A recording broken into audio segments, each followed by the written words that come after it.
கதைகளில் அசுரனான சூரபத்மனை வதம் செய்வதற்காக பார்வதி தேவி தன் அம்சமாக முருகனுக்கு வழங்கிய ஆயுதம்தான் வேல் என்று நாம் படித்திருக்கிறோம். சிக்கல் சிங்காரவேலர் கோவிலில் சூரசம்காரத்திற்கு முதல் நாள் முருகப்பெருமான் பார்வதியிடம் வேல் வாங்கும்போது முருகனின் சிலைக்கு நிஜமாகவே வியர்க்கும் அற்புதத்தை நாம் இன்றும் டிவியில் பார்க்கிறோம். இது பக்தி. ஆனால் பக்தியைத் தாண்டி ரோபோட்டிக்ஸ், இன்ஜினியரிங் மற்றும் மெடிக்கல் சயின்ஸ் என பல அறிவியல் ரகசியங்கள் இந்த வேலுக்குள் ஒளிந்துள்ளன. வாருங்கள், வேலின் ரகசியங்களை ஒவ்வொன்றாக பார்ப்போம். உலகத்திலேயே பல ஆயிரம் வருடங்களாக இடியாமல் இருக்கும் அமைப்பு எது தெரியுமா? பிரமிடுகள் மற்றும் நமது பழங்கால கோவில்கள். இந்த கோவில்களின் கோபுரங்கள் மற்றும் பிரமிடுகள் எந்த வடிவத்தில் உள்ளன? முக்கோண வடிவத்தில். எலக்ட்ரிசிட்டியை கடத்தும் நியூக்ளியர் பிளான்ட் மற்றும் பெரிய டிரான்ஸ்ஃபார்மர்களின் அடிப்பகுதியும் இதே முக்கோண அல்லது வேலின் தலை வடிவத்தில்தான் இருக்கும். ஏன் தெரியுமா?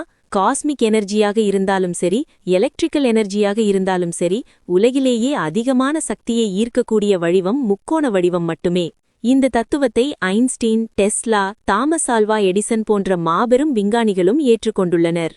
வேலின் தலைப்பகுதி மட்டுமல்லாமல் வால் பகுதியிலும் ஒரு மேஜிக் உள்ளது. அறிவியல் ரீதியாக ஒரு ஆணின் விந்தணுவை மைக்ரோஸ்கோப்பில் பார்த்தால் அது துல்லியமாக வேலின் வடிவத்திலேயே இருக்கும். வேலின் தலை, வால் மற்றும் வாலுக்கு கீழே உள்ள 3 இதழ்கள் போன்ற அமைப்பு விந்தணுவிற்கு அப்படியே பொருந்தும். வேல் செய்யும் ஸ்தபதிகளிடம் கேட்டால் வேலின் தலைக்கும் வாலுக்கும் 1:9 என்ற ரேஷியோ இருக்க வேண்டும் என்பார்கள். அதாவது 9 அடி வேல் என்றால் அதன் தலைப்பகுதி 1 அடி இருக்க வேண்டும். ஆச்சரியம் என்னவென்றால் ஒரு விந்தணுவின் தலை மற்றும் வாலின் ரேஷியோவும் இதே 1:9 தான். வால் சரியாக இருந்தால் மட்டுமே விந்தணுவால் நீந்திச் சென்று கருப்பையை அடைய முடியும். இந்த அறிவியல் காரணத்தினால்தான் குழந்தை பாக்கியம் வேண்டுபவர்கள் ராஜ அலங்காரத்திலுள்ள முருகனையும் வேலையும் தரிசிக்க வேண்டும் என்று கூறப்படுகிறது.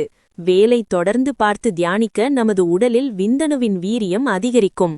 ஒரு வேல் என்பது தடைகளை இடித்து உடைத்து வெளியே வரும் மாபெரும் சக்தியை குறிக்கிறது. ஒரு பெண்ணின் கருப்பையிலிருந்த கட்டியை ஒரு வேல் வந்து உடைத்து வெளியேறுவது போல மனதார நினைத்து தியானம் செய்தால் அந்த பிரச்சனை குணமான மருத்துவ அற்புதமும் ஆன்மீகத்தில் உண்டு. ஒரு உயிர் கருப்பையை துளைத்து கொண்டு உருவாவதைத்தான் வேல் வழிபாடு நமக்கு உணர்த்துகிறது. வீட்டில் வேல் வைத்து வழிபடுபவர்கள் அதை பெரிய அளவில் வாங்கக்கூடாது. வீட்டில் வைக்கும் வேல் உங்கள் உள்ளங்கைக்குள் அடங்கும் அளவு சிறியதாகவே இருக்க வேண்டும். அதற்கு மேல் பெரியதாக வாங்கினால் முறையான பூஜைகள் செய்ய வேண்டியிருக்கும்.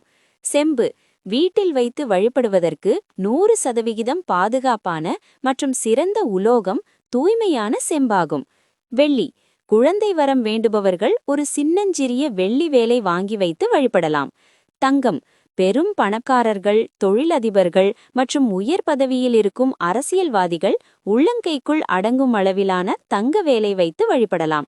மலிவாக கிடைக்கிறது என்பதற்காக ஈயம் அல்லது இரும்பினால் செய்யப்பட்ட வேல்களை பூஜை அறையில் வைக்கக்கூடாது. இது தேவையற்ற எனர்ஜியை ஈர்த்து வீட்டில் பிரச்சனைகளை கொண்டு வரும். பஞ்சலோக வேல் கோவில்களுக்கு மட்டுமே உகந்தது, வீட்டிற்கு வேண்டாம். வேலுக்கு என்னென்ன அபிஷேகம் செய்தால் என்னென்ன பலன்கள் கிடைக்கும் தெரியுமா? 1. பால் மற்றும் பழங்கள். குழந்தை பாக்கியம் வேண்டுபவர்கள் இந்த அபிஷேகம் செய்வது மிகவும் சிறந்தது. பஞ்சாமிர்தம் தலைமை பதவி, அரசியல் வெற்றி மற்றும் பிசினஸில் டாப் இடத்திற்கு வர நினைப்பவர்கள் பஞ்சாமிர்த அபிஷேகம் செய்யலாம். விபூதி திருநீரு 65 வயதை கடந்து கர்மாவை கழித்து மோட்சம் வேண்டும் என நினைக்கும் சந்நியாசிகள் மட்டுமே விபூதி அபிஷேகம் செய்ய வேண்டும். சாதாரண குடும்பஸ்தர்கள் பால், சந்தனம் மற்றும் பஞ்சாமிர்தம் செய்வதே குடும்பத்தை சுபிஷமாக்கும். இதற்கு பின்னால் உள்ள சயின்ஸ் என்ன தெரியுமா? நீங்கள் வேலுக்கு பால் ஊற்றினால் நீங்கள் அந்த பாலை பிரசாதமாக குடிக்க வேண்டும். வேலுக்கு செய்வது உங்கள் உடலுக்குள் இருக்கும் முருகனுக்கு செய்வதாகும். பொதுவாக மாதவிடாய் காலங்களில் பெண்களை வேலை தொடக்கூடாது என்று சொல்வார்கள். இது தீட்டு என்றோ பாவம் என்றோ பலர் தவறாக நினைக்கிறார்கள். ஆனால் உலகத்தில் ஜனனமே அந்த மாதவிடாய் சுழற்சியில்தான் அடங்கியுள்ளது. அதில் எந்த தீட்டும் இல்லை.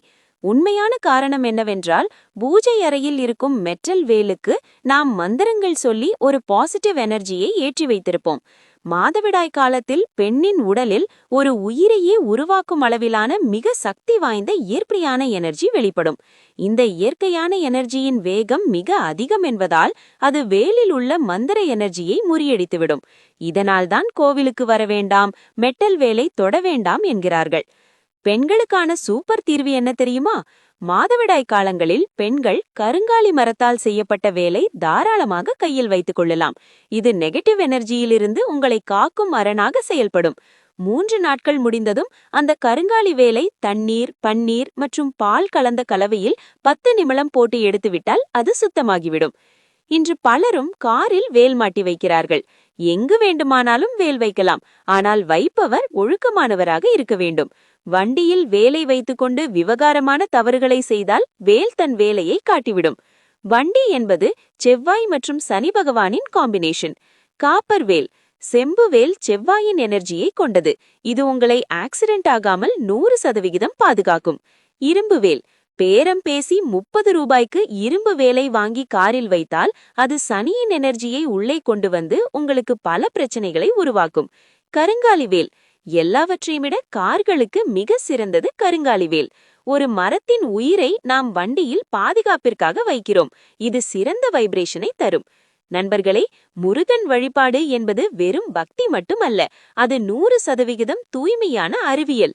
வேலின் 1:9 ரேஷியோவில் தொடங்கி முக்கோண வடிவமின் NFE வரை அனைத்தும் மனிதனின் நல்வாழ்விற்காக நம் முன்னோர்கள் வகுத்து வைத்த மாபெரும் ரகசியம். உங்கள் வீட்டில் உள்ளங்கைக்குள் அடங்கும் ஒரு செம்பு வேலோ அல்லது கருங்காலி வேலோ வைத்து பாருங்கள். உங்கள் வாழ்வின் தடைகள் அனைத்தும் சுக்குநூறாக உடைப்படுவதை நீங்களே உணர்வீர்கள்.